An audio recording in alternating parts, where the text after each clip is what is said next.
शुरू करते हैं आज की हमारी पहली कवर स्टोरी।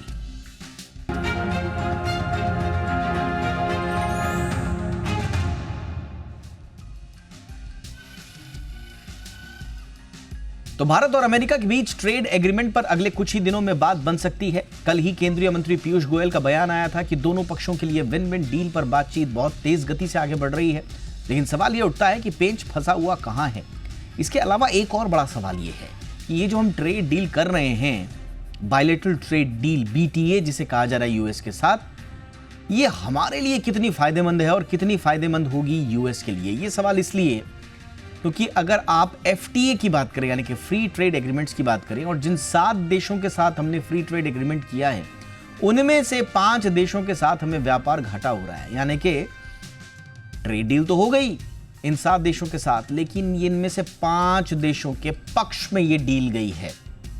ऐसे में अमेरिका के साथ एक बैलेंस डील कैसे बनेगी, कब तक बात बन पाएगी, कहां पेच फंसा हुआ है, किन किन चीजों पर बात अटकी हुई है। बहुत ही खास मेहमान हमारे साथ होंगे, उनसे समझेंगे इस वक्त का अपडेट क्या है और डिटेल्ड एनालिसिस की कैसे यह भारत के पक्ष में होगी या नहीं भी होगी। पहले ये रिपोर्ट देखिए।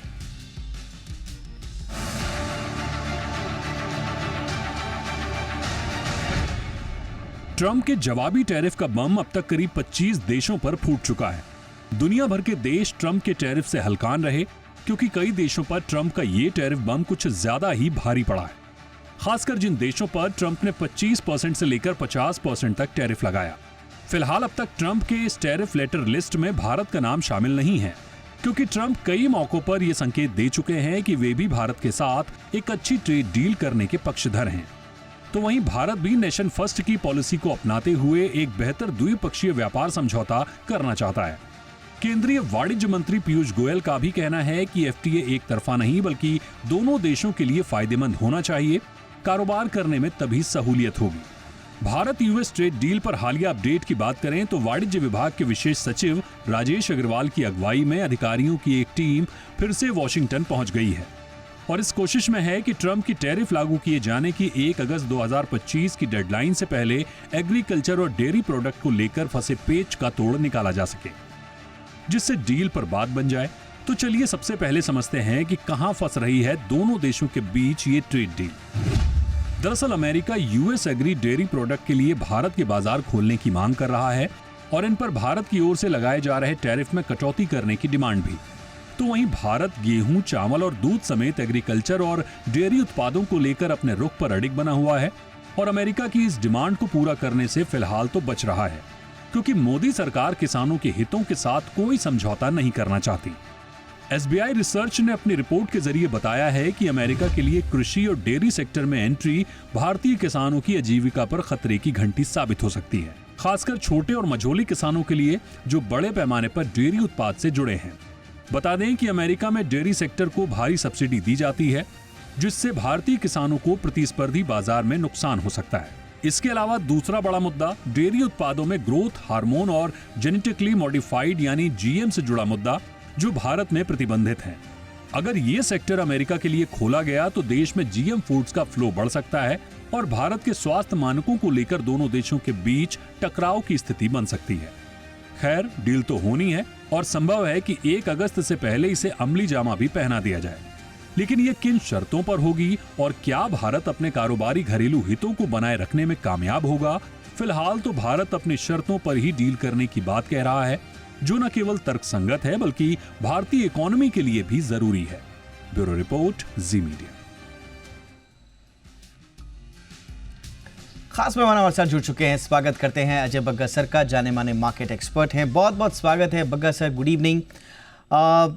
सर, अब पहले तो अपडेट ही दे दीजिए सर कि कहाँ बात अटकी हुई है, मिनी डील का क्या फोकस है और कहाँ कहाँ। कल पीयूष गोयल साहब का स्टेटमेंट आया था शाम होते होते कि दोनों तरफ के लिए विन विन डील पर बातचीत चल रही है और बड़ी तेज़ गति से चल रही है। काफ़ी ऑप्टिमिस्टिक लग रहे थे, बट क्या सच में विन विन डील हो रही है सर?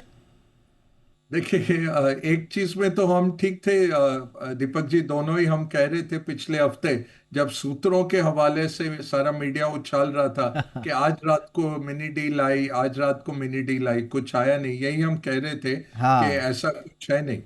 अच्छी बात क्या है कि जिस तरह से वो चिट्ठियां पेश कर रहे हैं सबको, भारत के लिए कोई चिट्ठी नहीं पेश की गई, तो ये मैं पॉजिटिवली देखूंगा कि जरूर बैक चैनल में बात चल रही है। और यूरोपियन यूनियन यूरोपियन कमीशन की हेड जो है, उन्होंने कहा कि फ्री ट्रेड एग्रीमेंट्स हम देखेंगे, स्पेशली भारत बहुत महत्वपूर्ण है। इससे मुझे काफी प्रोत्साहन मिला ये बयान देख के, कि हो सकता है फिर अमेरिका भी देख रहा हो कि कुछ जैसे माफ कीजिए, जैसे ब्रिटेन के साथ इन्होंने एक छोटा एग्रीमेंट किया और सारी दुनिया को दिखाया कि ये एग्रीमेंट हमने कर लिया, वियतनाम के साथ किया। हो सकता है ये एक सक्सेसफुल एग्रीमेंट भारत के साथ भी प्रदर्शित करना चाह रहे हो कि देखिए ये संभव है और आप लोग आगे बढ़िए और नेगोशिएट करिए। तो ये तो पॉजिटिव है। नेगेटिव क्या है कि जहाँ पे चीजें अड़ी हुई हैं वहां पे अड़ी हुई हैं, जैसे एग्रीकल्चर हो गया, डेयरी हो गया, कुछ और चीजों में भारत बिल्कुल नहीं कर सकता टैरिफ लोअर। तो इसमें अब कहाँ पे मिडिल ग्राउंड मिलेगा कि उसको एक साइड रख के, और ट्रम्प ऐसे हैं कि ऑल और नथिंग है कि सब कुछ दीजिए या फिर मैं आपके ऊपर सैंक्शन लगाता हूं। ये पूरा जो पृष्ठभूमि इन टैरिफ्स की बांधी गई है दीपक जी, वैसे देखें तो जब फरवरी में मोदी जी मिले थे यूरोपियन कमीशन हेड से, दोनों ने एक जॉइंट स्टेटमेंट दी कि हमने सारे अपने कर्मचारियों को कहा है कि दिसंबर तक आप फ्री ट्रेड एग्रीमेंट करने की कोशिश करिए। ये 2013 का अटका हुआ एफटीए है, बट ये बात ऐसे करी जाती है इक्वल्स की। यहाँ पे क्या हो रहा है, ये डोमिनेंस प्ले कर रहे हैं ट्रम्प कि दुनिया ने हमें लूटा है, सबसे बड़ा मार्केट है, अगर आपको इस मार्केट में पार्टिसिपेट करना है तो आपको हमें इक्वल टर्म्स देने पड़ेंगे। इस तरह से यूनिलैटरल कर रहे हैं। तो जैसे कल रशिया के ऊपर सेकेंडरी सैंक्शंस और ये सब बोले, रशिया ने बोला ठीक है हम सह लेंगे, हम इसमें से निकल आएंगे, हम बिल्कुल पक्ष में नहीं है नेगोशिएट करने के। तो एक तरफ तो है चाइना रशिया जैसे जिन्होंने बिल्कुल रिटेलिएट किया है सामने, दूसरी तरफ है भारत जैसे देश जो बहुत ही संजीदगी के साथ, स्टेट्समैनशिप के साथ बैक चैनल टॉक्स करते जा रहे हैं और नेगोशिएट कर रहे हैं। होपफुली अगर ये रिवॉर्डेड होता है तो ये सारी दुनिया के लिए एक मिसाल बन जाएगा कि किस तरह से हैंडल करना है ट्रम्प एडमिनिस्ट्रेशन को। और सर जो अटकी हुई जो बातें हैं सर, वो उसी में है जहां पर पहले थी, एग्रीकल्चर सेक्टर जो है वही स्टिकिंग पॉइंट है, या कुछ नई चीज़ें भी आ गई हैं? इस बीच खबर ये भी आई थी कि फॉरवर्ड एफएमएन जो क्लॉज है भारत ने ऑफर किया है, फॉरवर्ड मोस्ट फेवर्ड नेशन, ताकि यूएस जो है वो बेटर टैरिफ टर्म्स दूसरे पार्टनर्स की तुलना में यूके के, ईयू के, वो यूएस को मिलें। तो ये भी हमने कुछ कुछ ऑफर किया है। तो गाड़ी सर वहीं अटकी हुई है एग्रीकल्चर सेक्टर और दूसरे सेक्टर्स में, या वहाँ पर कुछ डेवलपमेंट है सर? देखिए वही है कि मीट हो, एग्रीकल्चर हो, डेयरी हो और अल्कोहलिक स्पिरिट्स हो, यहाँ पे थोड़ा मुश्किल है। अल्कोहल फिर भी शायद भारत कुछ नजरिया नरम कर दे। ऑटोज में जैसे यूके के साथ हुआ है, कोटा सिस्टम बांधे कि इतनी हजार गाड़ियां आप निशुल्क ला सकते हैं भारत के अंदर साल की, तो ऐसा कुछ निकल सकता है। बट जहाँ ज्यादा पेचीदगी है वो एग्रीकल्चर और डेयरी में है दीपक जी, वहां पे कुछ समाधान होना मुश्किल है और वहीं गाड़ी अटकती है। यूरोपियन यूनियन के साथ भी 2013 में वहीं अटके थे, क्योंकि वो कह रहे थे कि ये इटली और फ्रांस की शराब के लिए आप खोलिए, एग्रीकल्चर के लिए आप खोलिए, डेयरी के लिए खोलिए, मीट के लिए खोलिए, पोल्ट्री के लिए खोलिए। वो सब भारत बिल्कुल हक में नहीं था। हम बहुत बड़े प्रोड्यूसर हैं दुनिया के और हमें अपने मार्जिनल फार्मर्स को प्रोटेक्ट करना है, तो वहीं अटकी थी बात। तो ये मुश्किल है, बट यही है कि कुछ और भारत जरूर सहूलियत देगा उनको। और यहाँ पे स्टील, एल्यूमिनियम पे कुछ अगर मिलेगा कि नहीं वो देखना पड़ेगा। एल्यूमिनियम ये जरूर है कि हमारे अपने भारतीय कंपनियों के प्लांट हैं उधर, हिंडाल्को ने जैसे नोवेलिस खरीदा था और कंपनियों ने भी अब धीरे धीरे प्लांट लगाने शुरू किए हैं। बट स्टील में हमें $2-3 बिलियन के ऊपर टैरिफ्स हैं ऑटो पार्ट्स बहुत अहम है, और फिर फार्मा जिसकी 200% की बात की थी ट्रंप ने, ये जरूर कहा कि 1 साल 1.5 साल में करेंगे।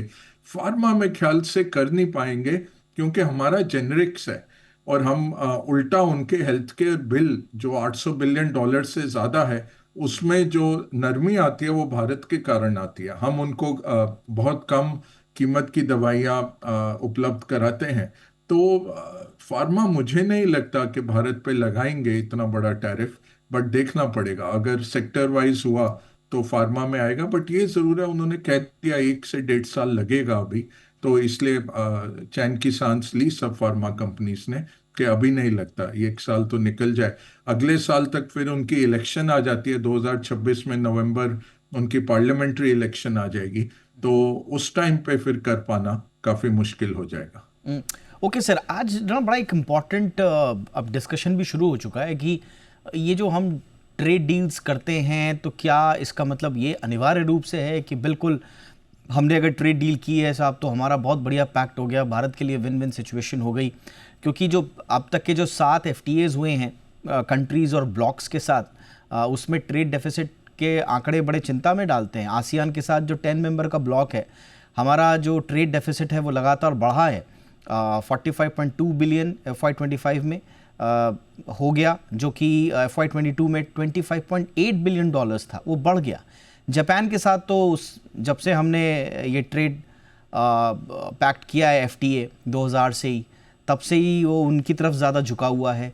सिमिलरली साउथ कोरिया सर, इनके साथ हमारा India South Korea CEPA CEPA, वो पूरी तरह से कोरिया के पक्ष में झुका हुआ है। UAE के साथ हमने 2022 में किया, लेकिन वो बढ़ ही रहा है, वाइडन हो रहा है UAE के साथ।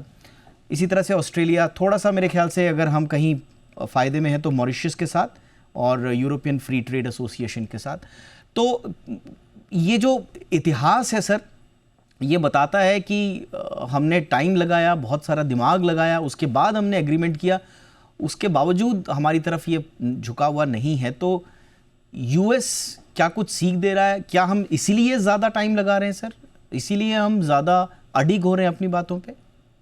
या देखिए, कोशिश तो यही रहती है FTA आए तो उसका मिसयूज ना हो। क्या हो गया, एशियन कंट्रीज जो हैं, एशियान जो कह लीजिए, उन्होंने इतने लाइंस नहीं खोले। हमने 71% टैरिफ लाइंस पे जीरो कर दिया। अब जैसे इंडोनेशिया ने 47% पे किया हुआ है, थाईलैंड ने 60% पे, मलेशिया ने 60% पे। तो इन्होंने अपने इतने टैरिफ लाइंस नहीं खोले हमारे लिए, तो ये हमारी चूक है। मिनिस्ट्री ऑफ कॉमर्स को प्रेशर डालना चाहिए था। जैसे हमने मिडल ईस्ट के कैरियर्स के लिए अपना सारा एयरलाइंस खोल दिया था और तबाह कर दिए अपने एयरलाइंस पिछली सरकारों में, वही चीज़ ये टैरिफ में भी हुई है। जब टैरिफ फ्री ट्रेड एग्रीमेंट हुआ, कुछ सोच के किया गया, बट पीछे से क्या होता है, चाइना को सामान घुसाना है भारत के अंदर, यूरोप के अंदर, US के अंदर, तो ये ट्रांसशिपमेंट की गेम शुरू हो गई। अब आप एशियान का देखिए, अगर हमारा जो ट्रेड डेफिसिट है, एक तो पाम ऑयल की वजह से है, तो इंडोनेशिया मलेशिया से हम पाम ऑयल बहुत लेते हैं, जो खाद्य ऑयल है, जो बहुत यूज होता है भारत में, तो वो बहुत बड़ा है। और दूसरा है चीनी माल आ रहा है बहुत, तो वो चीनी फैक्ट्रियां भी लग रही हैं उधर, और साथ में चाइनीज माल ट्रांसशिप होके FTA के जरिए यहाँ आ रहा है। तो ये हमारी चूक जरूर रही है और इसको पकड़ना चाहिए था पहले। अच्छी बात यह है कि अब नेगोशिएशन चल रही हैं, 10 बैठकें हो चुकी हैं, 11 और 12 होने वाली हैं। तो 12 हो रही है, मतलब 11 से ज्यादा उम्मीद नहीं दिख रही। बट ये है कि इस साल में उसको एशियान को रिव्यू करने की बात हुई है। रही बात कोरिया जापान की, वहां से तो इंटरमीडिएट गुड्स आते हैं, हैवी गुड्स आते हैं। कोरिया जापान में कंज्यूमर कुछ नहीं बनता है, तो आपके चिप्स आ रहे हैं, इलेक्ट्रॉनिक्स आ रहे हैं। इलेक्ट्रॉनिक्स जैसे हमने पहले भी बात की थी दीपक जी, 28% ही वैल्यू एड है। तो बाकी सब वो माल में वैल्यू एडिशन कोरिया में हो रहा है, जापान में हो रहा है, चीन में हो रहा है, वियतनाम में हो रहा है, मलेशिया में हो रहा है, वहां से बन के सामान आ रहा है, उसके ऊपर हम ठप्पा लगा के भारत से भेज रहे हैं। 28% हमारा वैल्यू एडिशन है, तो इसको बढ़ाना है। हमें पूरा सप्लाई चेन बनाना है कि 100% वैल्यू एडिशन भारत से बने, वो काफी टाइम लगेगा। तो जो कोरिया और जापान दे सकते हैं वो कहीं और से हमें मिलता नहीं है, तो इसलिए है वो इंटरमीडिएट और कैपिटल गुड्स हैं, चिप्स हैं, ये सब चीजें वहां से आ रही हैं। रही बात यूएई की, यूएई का दो तरफा है, एक तो तेल है, तेल तो लेना ही पड़ेगा। तो हमारा तीसरा चौथा बड़ा पार्टनर होता है यूएई तेल में। दूसरा अगेन ट्रांसशिपमेंट है, क्योंकि फ्री ट्रेड ब्लॉक है यूएई, बहुत जबरदस्त उसके फ्री ट्रेडिंग है बहुत सारी कंट्रीज के साथ। तो माल आता है यूएई के पोर्ट में, यूएई का ठप्पा लगता है और भारत आ जाता है जीरो टैरिफ में। तो अगेन ट्रांसशिपमेंट है, इसको भी रोकना पड़ेगा, वैल्यू एडिशन देखना पड़ेगा। वो भारत में जो यूएस में ताकत है हम नहीं फ्लेक्स कर सकते। यूएई में हमारे सैकड़ों भारतीय काम करते हैं, रेमिटेंस आते हैं, तो बहुत ही सेंसिटिव नेचर ऑफ वर्क है, तो वहां पे नहीं कर सकते। बट एशियान में चाइनीज माल रोकने के लिए जरूर हमें आगे बढ़ना सर, जैसे ट्रम्प साहब ने वियतनाम में अभी जब अनाउंसमेंट्स किए थे, उन्होंने कहा कि ट्रेड डील हो गई सब हमारी, तो उन्होंने ट्रांसशिपमेंट पर उन्होंने एक एक्स्ट्रा चार्ज लगाया था। क्या हम इस तरह के बोल्ड फैसले नहीं ले सकते सर? देखिए, गल्फ के साथ तो नहीं ले सकते, क्योंकि आपके पास 135 बिलियन डॉलर रेमिटेंस आता है हर साल, जिसका बहुत बड़ा हिस्सा गल्फ से आता है। आपके मिलियंस ऑफ भारतीय वहां पे एम्प्लॉयमेंट पाते हैं, तो वो बहुत नाजुक एक रिश्ता है। तो उसमें यही है कि उनका अगर कंज्यूमर मार्केट खोला जाए भारतीय के लिए, और दूसरा फिर हम सर्विसेज एक्सपोर्ट कर पाए उनको, ये अहमियत रहेगी। एशियान के साथ चाइनीज माल रुक सकता है, दुबई के साथ करना बहुत मुश्किल है, सऊदी के साथ करना बहुत मुश्किल है, क्योंकि वो स्ट्रैटेजिक पार्टनर्स हैं। और स्पेशली पाकिस्तान, टर्की के अगेंस्ट हमें ज़रूरत भी है इस तरह के पार्टनर्स की। तो इराक एक ट्रेडिशनल पार्टनर होता था, वो बहुत वीक हो गया सद्दाम हुसैन के बाद के खात्मे के बाद। तो इराक अब कहीं है नहीं, चाहे वो इतना ज़्यादा तेल हमें भेज रहे हैं, बट उनकी आवाज़ कहीं नहीं है। तो सऊदी और यूएई के साथ संबंध बना के रखने पड़ेंगे। कोरिया, जापान हमें हाई टेक्नोलॉजी दे रहे हैं, तो उनके लिए क्या करना है, जैसे दो जापानी कंपनियों के साथ मैंने काम किया, जो कंपनियां हमारी बनाई हुई थी, बेची जापानी कंपनियों को। 2-2.5 हजार से ज़्यादा जापानी कंपनियां भारत में हैं और काम करना चाह रहे हैं, क्योंकि उनको अच्छा लगता है भारत का rule of law, protection of property जो है, और जो वादे से मुकरते नहीं है भारतीय, और ना उनको हम टेक्नोलॉजी ट्रांसफर करने पे विवश करते हैं जिस तरह चीन करता है। तो वो लॉन्ग टर्म स्ट्रैटेजिक एलाई देखते हैं कोरिया और जापान, उनके साथ हमें ओपन करना चाहिए कि वो इन्वेस्ट करें आके। उनके पास सरप्लस बहुत है दीपक जी, जापान के पास भी। जापान आज $750 बिलियन अमेरिका के गवर्नमेंट बॉन्ड्स में लगा के बैठा है।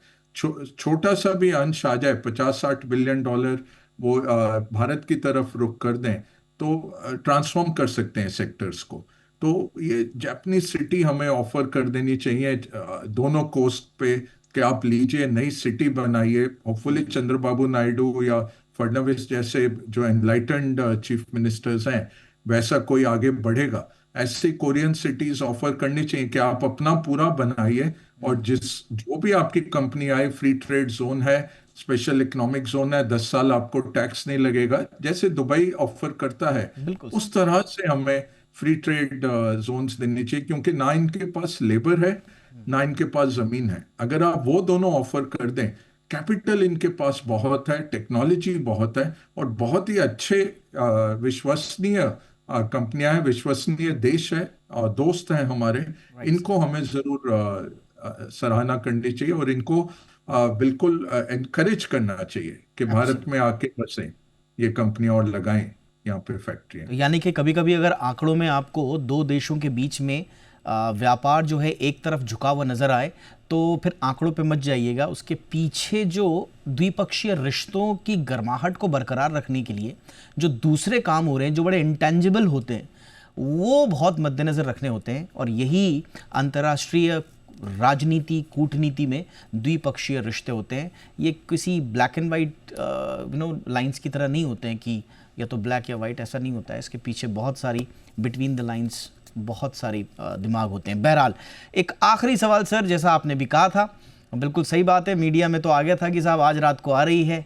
आप संभवतः देश के एक इकलौते थे या फिर इक्का दुक्का लोगों में से थे जिन्होंने कहा था कि कुछ नहीं होने वाला? अब एक और थ्योरी चल रही है सर, 31 जुलाई की, 1 अगस्त से पहले की, तो इस पर आपका क्या नजरिया है सर? कुछ उम्मीद करें? देखिए 23 जुलाई को आपको मिल जाएगा, और उसका बड़ा आसान हल मैं देता हूँ। कंप्यूटर में यूएस कस्टम्स को डालना है। वो ओवरनाइट नहीं कर सकते। जैसे जीएसटी आया था, हजारों प्रोडक्ट्स, हजारों सर्विसेज का आ गया था, हमने हफ्ते लगाए थे उसको कीन करने में, टेस्टिंग करने में। इस तरह से जब टैरिफ करते हैं ना, पूरी देश का अब कर देते हैं। अच्छा, अब वो एक कमीज बांग्लादेश से आ रही है, वो 35% पे आ रही है। वो कमीज वियतनाम से आ रही है 20%, मलेशिया से आ रही है 35%, भारत से आ रही है 10%। वो पागल हो जाएगा कस्टम वाला।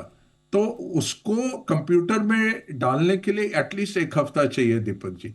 तो अगर 23-24 को कोई हवा नहीं निकलती है तो सोच लीजिए 1 अगस्त फिर से 1 महीने के लिए टल रहा है, और ये लगभग तय है कि फिर से ये टलेगा। और भारत भी कोई जल्दबाजी में नहीं है, वो देखेगा। 12 तारीख को चीन का करार फाइनल होना है। चीन ने क्या किया है, रेयर अर्थ फिर से शुरू कर दिए। अमेरिका ने सेमीकंडक्टर बेचने शुरू कर दिए। एनवीडिया को बोल दिया उनका जो सक्षम सेमीकंडक्टर है एच सीरीज का, वो आप बेच सकते हैं चीन को। सेमीकंडक्टर सॉफ्टवेयर मेकर्स पे जो रोक लगा दी थी अमेरिका ने, उनको खुल दे दी है कि आप जाके बेचिए चीन को। तो थोड़ा थोड़ा बैकग्राउंड में काम चल रहा है। बट ये जो 40% वियतनाम का लगा है ना, उसका पैटर्न आप देख के आइए। अगर ट्रांसशिपमेंट पे 40 है तो चीनी माल पे 40 से कम नहीं जाएगा। जो ये 55 पे आए हैं ना, तो ये 12 तारीख को अगर करार हुआ भी तो 40 पे आएगा। मोस्टली ये होगा, चीन कहेगा अभी बातचीत चल रही है, बातचीत चल रही है, और आगे बढ़ जाएगी ये डेट। तो ये जरूर देखना है कि किस तरह से चीन का रवैया रहता है। रशिया क्या बोलता है, 50 दिन की उनको दी गई है मियाद। यूरोपियन यूनियन कल एक बड़ी बैठक है उनकी, चीन में भी गए हैं। पूरा उनका एक बड़ा हाई लेवल डेलीगेशन चीन जा रहा है। तो देखें वहां से क्या निकल के आता है। उन्होंने कहा है भारत बहुत अहम है हमारे लिए, मैं इसको काफी इम्पोर्टेंस दूंगा कि वो काफी सिग्निफिकेंट देख रहे हैं कि अगर अमेरिका में नहीं बिका माल, कहाँ और मार्केट। और भारत बहुत बड़ा मार्केट है, जैसे आप सेगमेंट में दिखा रहे थे टेस्ला का शोरूम। दर्द यही है कि वो शंघाई की बनी हुई गाड़ियां आ रही हैं, तो कभी भी वो चाइना कंप्यूटर बंद करे, आपकी गाड़ी बंद कर दे। वो सरकारी मुलाजिम तो नहीं खरीद सकते, वैसे 60 लाख सरकारी ओपनली तो कोई खरीद भी नहीं सकता है। यस। तो दर्द यही है कि पहले हमने यही कहा था कि आप भारत में बनाएं, अब हम चाइनीज गाड़ियां खरीद रहे हैं, और इसमें अगर उसको कम कर देंगे टैरिफ, तो वो दर्द होता है कि फिर आप चाइनीज इंडस्ट्री को अपनी भारतीय इंडस्ट्री के सामने आप उनको कॉम्पिटिटिव बना रहे हैं। एब्सोल्युटली सर, बहुत बहुत धन्यवाद। हमेशा की तरह बहुत विस्तार से लेकिन बहुत ही आसान भाषा में इस पेचीदा मसले को, जो इतना बड़ा पेचीदा मसला हो चुका है कि दुनिया के दो बड़े लोकतंत्र नहीं सुलझा पा रहे हैं, बट बिटवीन द लाइंस आप अच्छे से समझा देते हैं हमें। बहुत बहुत धन्यवाद सर, वक्त निकाला आपने अजय बग्गा सर हमारे दर्शकों के लिए। Thank you so much sir.